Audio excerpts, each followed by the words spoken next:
Hey again, everybody. Hey, how's it going? Today we want to do a video talking about the importance of protecting your CDL when you have a CDL license. There's a lot of things you really got to look out for. Even when you're driving a personal vehicle, your CDL is always at jeopardy. We've heard of some stories recently of drivers that, you know, did something while they were driving their personal vehicle, whether it got a speeding ticket or whatever, and that jeopardized their, not necessarily their CDL, but their standing with Landstar. One of the most important things when you're thinking about getting out here is your driving record.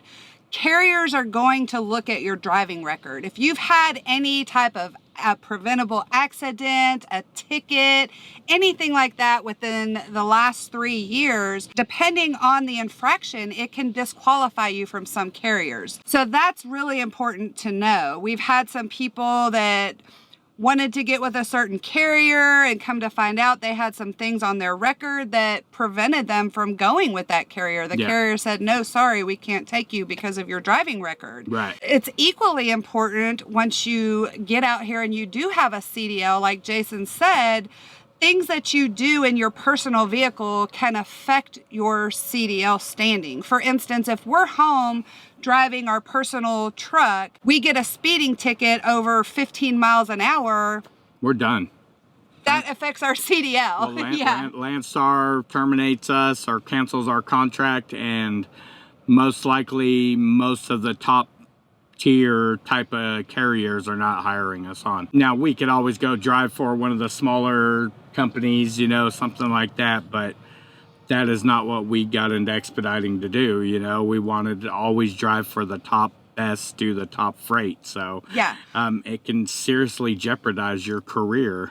Same thing goes for accidents. Anything like that that happens when you're in your personal vehicle can affect your being able to drive a truck. You're held to a higher standard when you have a CDL license, no matter if you're driving a truck or a personal vehicle.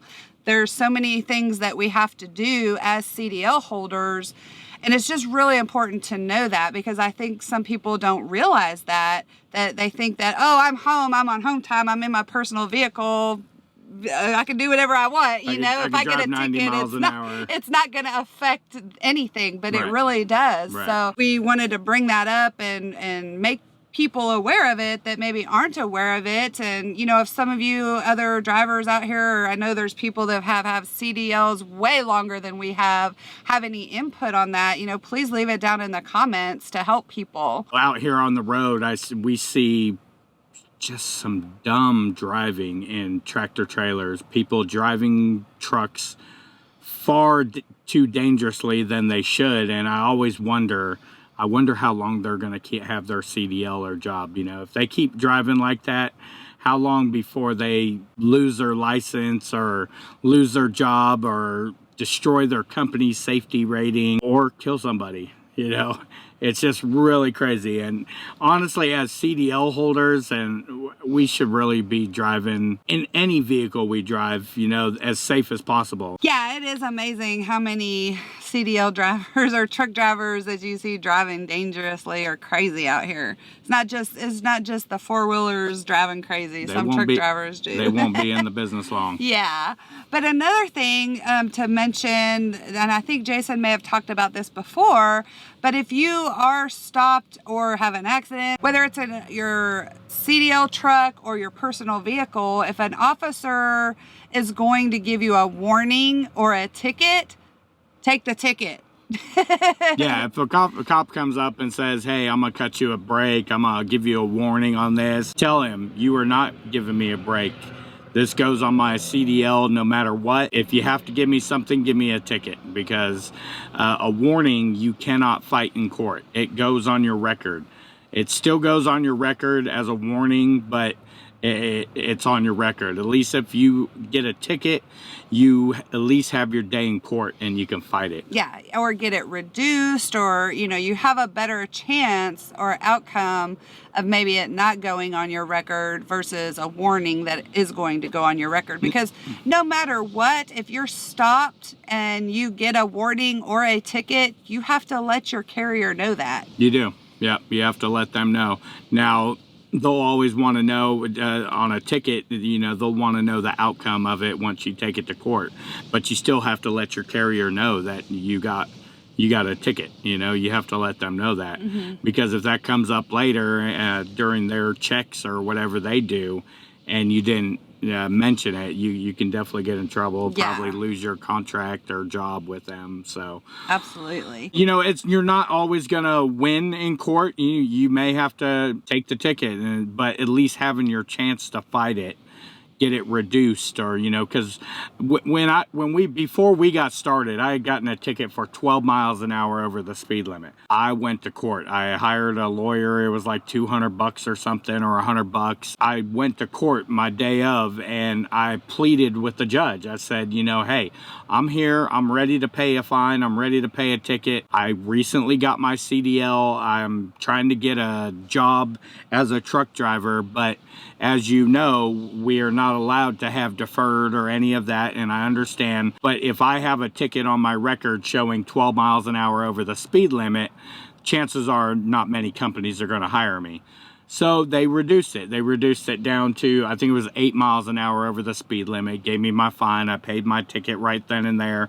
And history is history. We got hired on and started doing our career in expediting. Yeah. But if I would have gotten that 12 mile an hour, chances are we would not have gotten hired by the So you want your day in court. Yeah. You don't want a warning. Yeah, and different carriers have different requirements. Some carriers are stricter than others. Landstar is very strict, whereas, some of the smaller carriers are not. We had a couple that were wanting to get with FedEx, and it came up that they had some stuff on their driving record, and FedEx would not hire them. They said, no, I'm sorry, we can't. Yeah. But they were able to go with another carrier. So at least they're getting a start. They're going to get some experience. Yeah. Let that stuff drop off their record, and then they can eventually move to FedEx or Landstar or wherever they're going to go. Wherever they want to go, right. But the most important thing is just to be aware of that, especially for those of you looking to get out here. Those things that you do in your personal vehicle,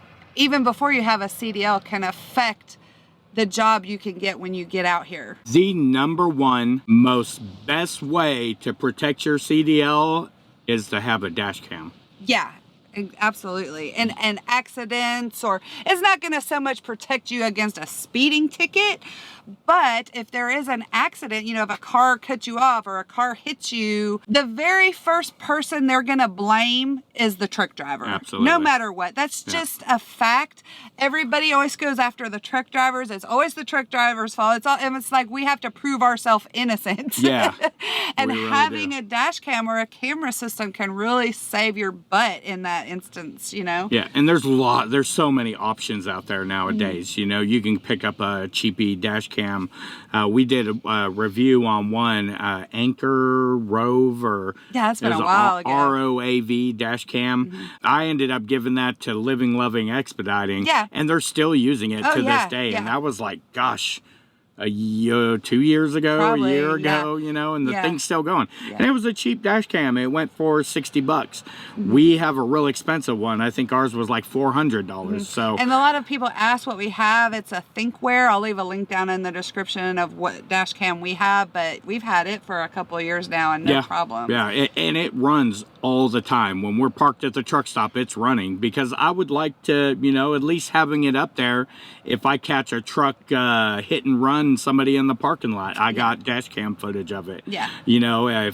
Just like we got that car wrecking up in Minnesota.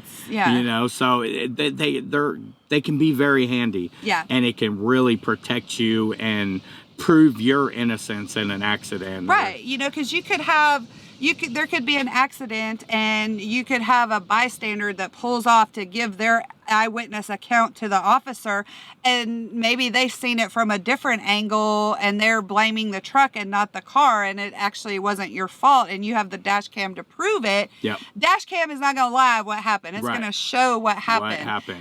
That's a good point. Somebody sees it from a different angle and it makes it look like you were the one at fault. Yeah. That's two people against you. How do you win that, you know? Yeah, and that maybe that officer is going to give you a ticket, but you show them your dash cam footage and they're like, oh, okay, yeah, well, now I see what happened. Yeah. That's really important. And I think the next truck that we get, we're actually going to get a whole camera system, because the dash cam is only going to get the front of your truck. It's not going to get down the sides or the back. And stuff happens on the sides and the back of the truck, you know? So I think it's important to have that footage as well. Absolutely. Those things are more pricey, but the price is worth the investment to save your butt. One camera system that I've been looking at is on dieselboss.com. It's a 4-camera system, and the way it operates is it records to a DVR. Now you can select different sizes of the DVR. The bigger the DVR, the more expensive it's going to be, of course. I think that if you get standard definition cameras or high definition cameras, you know, you got options to make it cheaper or better quality, however you want. The one I kind of spec'd out, I think it came out to be about $1,400, but that's a 1 terabyte hard drive for HD Sony cameras. And so, but I definitely think we'll be getting that in another truck someday, because it's just it's worth the investment. You get just so much more recorded. Yeah, definitely. Yeah. We would just want to do this video because people ask. We've seen a few instances where people have been terminated from Landstar for a speeding ticket in their personal vehicle. People have lost the ability to do government loads or whatever the case may be because of accidents or something. You know, you really gotta drive out here every day protecting your CDL. You know, whether in your work truck or your personal vehicle at home. You really do. Absolutely. And we've seen a lot of people this year have some struggles with, you know, things, so we thought it'd be a good video topic to kind of bring up for new people getting ready to come into it, you know. Yeah. And you know, like I said, if there's people, those of you out here that have a lot more time in and driving and having your CDLs than we do, if you have some other tip that you would like to share with people, please leave them down in the comments, because that's, you know, that's why we do these videos, to help people share information of what we have. And of course, we don't know everything. So we learn a lot from you guys too. Yeah, we learn a lot, and a lot of people read the comments to get information too. See what other people are saying. Yeah, so we really appreciate y'all doing that. I think that's it. That's it. All right. Thank you guys as always for watching and subscribing. And until our next video. Peace, love, and expediting.